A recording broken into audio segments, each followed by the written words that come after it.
Bwana Yesu Kristo asifiwe sana, ndugu wasikilizaji. Mimi naitwa Askofu Profesa Victor Thaddeus Chisanga. Ni mhudumu katika huduma ya Divine Mpya katika Kriba Kipya.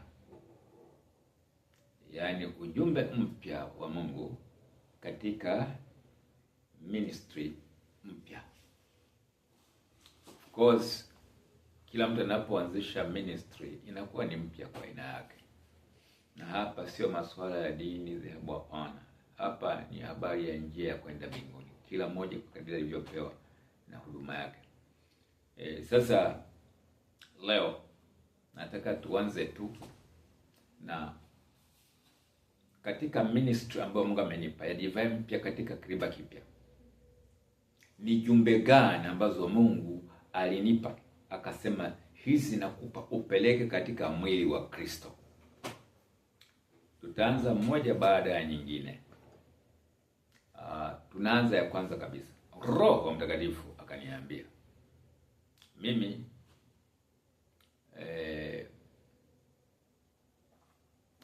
Roho Mtakatifu hunena na mimi sana sana kwa ndoto na maono. Naposema Roho Mtakatifu akaniambia, mara nyingine inakuwa ni kupitia ndoto na maono, visions and dreams. Ni sasa na kile kitabu cha Wagalatia sura ya kwanza mstari wa 11 na 12, pale ambapo Roho wa Mungu ananena ndani ya Paul kwamba mimi haya sikufundishwa na mwanadamu bali na Roho wa Kristo. Kwa kweli naomba Roho Mtakatifu aniruhusu kusema kwamba na mimi haya ninayoeleza sijafundishwa na mwanadamu bali kwa ufunuo wa Roho wa Kristo. Kwa hiyo agizo la kwanza, Roho Mtakatifu kaniambia agizo hili peleke katika mwili wa Kristo. Nalo liko hivi kwamba kanisa lijengwe katika misingi ya Roho Mtakatifu, Utatu Mtakatifu, Utatu Mtakatifu, Roho Mtakatifu. Nikamuuliza Roho Mtakatifu, mbona umerudia? Umesema Roho Mtakatifu, Utatu Mtakatifu, Utatu Mtakatifu, Roho Mtakatifu, yale yale. Si yale yale. Akasema hapana, huko mbele utakuja kuona kwamba ni tofauti. Sasa nijaribu kidogo clarify. Kanisa lijengwe katika misingi ya Roho Mtakatifu, Utatu Mtakatifu, Utatu Mtakatifu, Roho Mtakatifu. Haijalishi ukianza na Utatu Mtakatifu, Roho Mtakatifu, Roho Mtakatifu, Utatu Mtakatifu. Haijalishi. Sasa tuanze.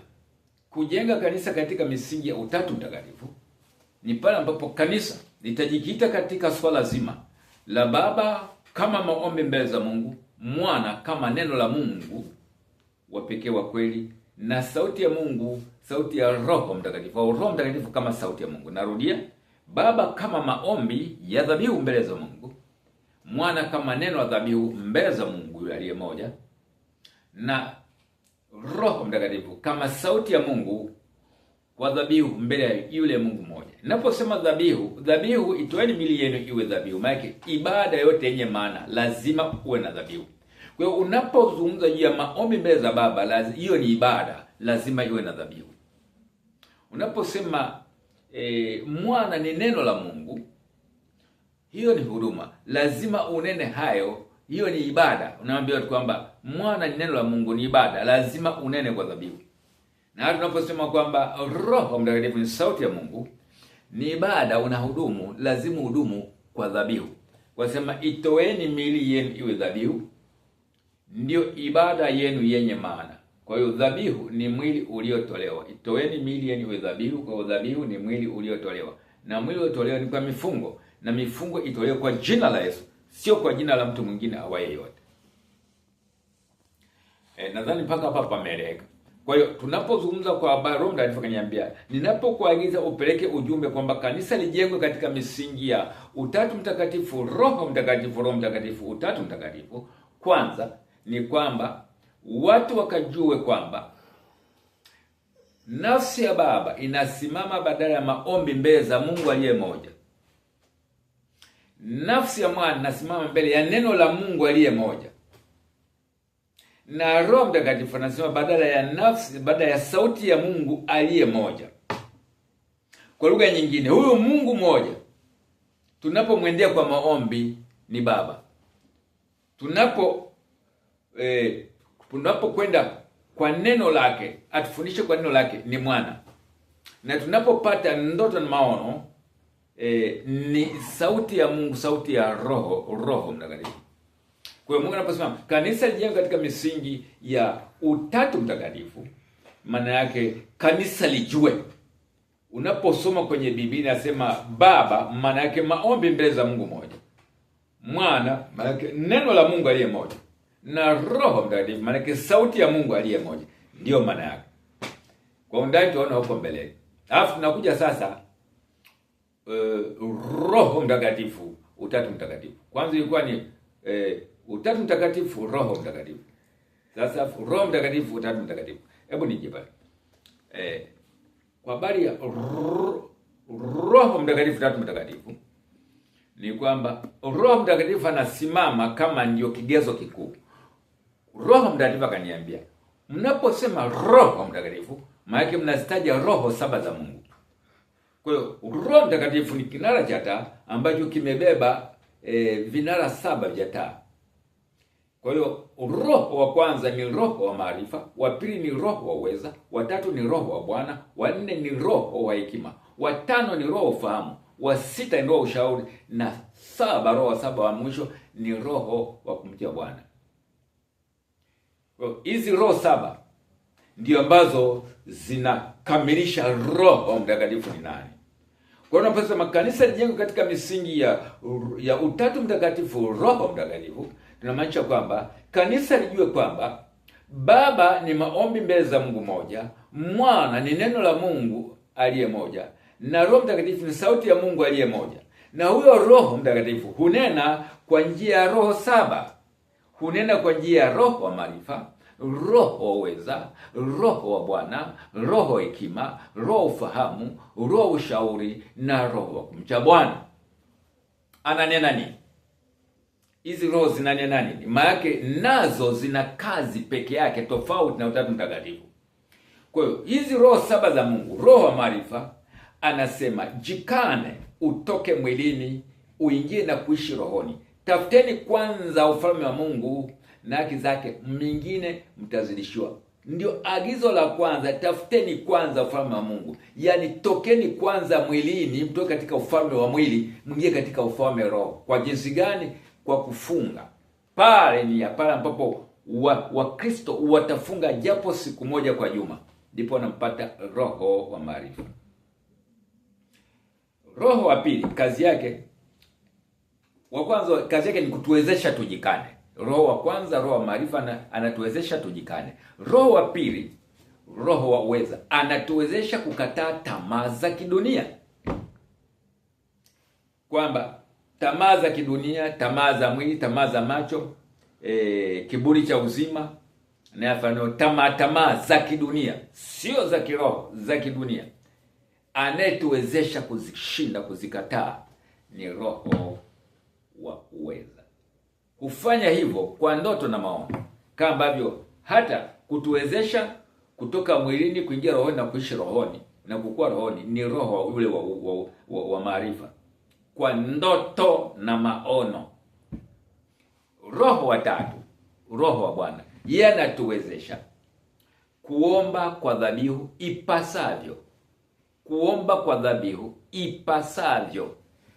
Roho wa Bwana, roho wa Bwana, roho wa tatu, roho wa Bwana anatuwezesha kuomba kwa dhabihu ipasavyo. Wengine wanasema anatufundisha, lakini kwa hapa tukazanie neno anatuwezesha, tuwezesha. Roho zote 7 ni kutuwezesha. Roho wa kwanza maarifa, kutuwezesha kutoka mwili kukaa rohoni. Roho wa pili, roho wa uwezo, kutuwezesha kujitenga na tamaa za kidunia, kukataa tamaa za kidunia. Roho wa tatu, roho wa Bwana, anatuwezesha kuomba kwa dhabihu. Roho 4, roho hekima, yeye anatuwezesha. Kwanza hekima ni nini? Hekima ni kuwaza sawa sawa na neno la Mungu, kunena sawa sawa na neno la Mungu, na kutenda sawa sawa na neno la Mungu. Kwa hiyo roho wa hekima anatuwezesha kuwaza sawa sawa na neno la Mungu, Kunena sasa neno la Mungu na kutenda sawa sawa na neno la Mungu ndiyo hekima. Roho wa tano ni roho wa ufahamu. Roho wa ufahamu ye anatufahamisha, niiteni nitaitika, nami nitakuonyesheni mambo makubwa na magumu. Anatuwezesha kujua siri za Mungu na anatuwezesha kujua hizo siri kwa njia ya ufunuo wa ndoto na maono. Kwa njia ya ufunuo wa ndoto na maono za huyu roho wa maarifa. Kwa lugha nyingine, kila roho hawa nao wataja ana njozi zake maalum katika kitengo hiki cha kuwezesha. Roho wa sita ni roho wa ushauri. Yeye roho wa ushauri anatuwezesha kumtumikia Mungu kwa dhabihu, kupanda madhabahuni kwa Bwana kwa kibali. Isaya 60 mstari wa 7. Anatuwezesha kupanda katika madhabahu ya Bwana kwa kibali. Anatuwezesha kumtumikia Mungu kwa dhabihu. Utumishi ni dhabihu. Utumishi ni dhabihu. Kutoka sura 12 mstari wa 26 na 27. Utumishi ni dhabihu. Bila dhabihu hakuna utumishi. Na dhabihu ni kufunga. Kwa hiyo utumishi ni kufunga. Bila kufunga hakuna utumishi. Huyu ni roho wa sita.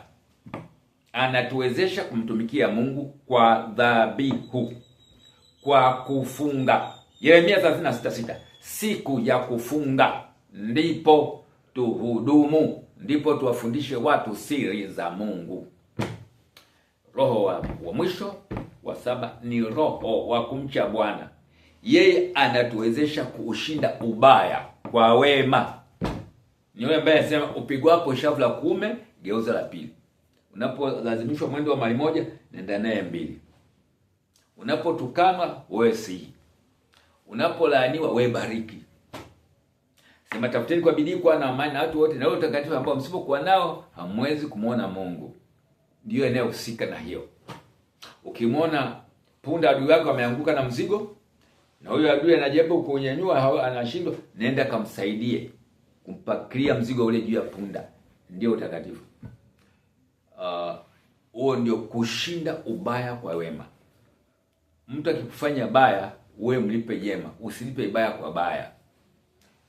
Ili ni agizo la kwanza la Mungu ambalo ametuagiza. Undani wake tutajua kwa mbeleni. Mpaka hapo kwanza naona tuweke full stop. Mungu abariki sana.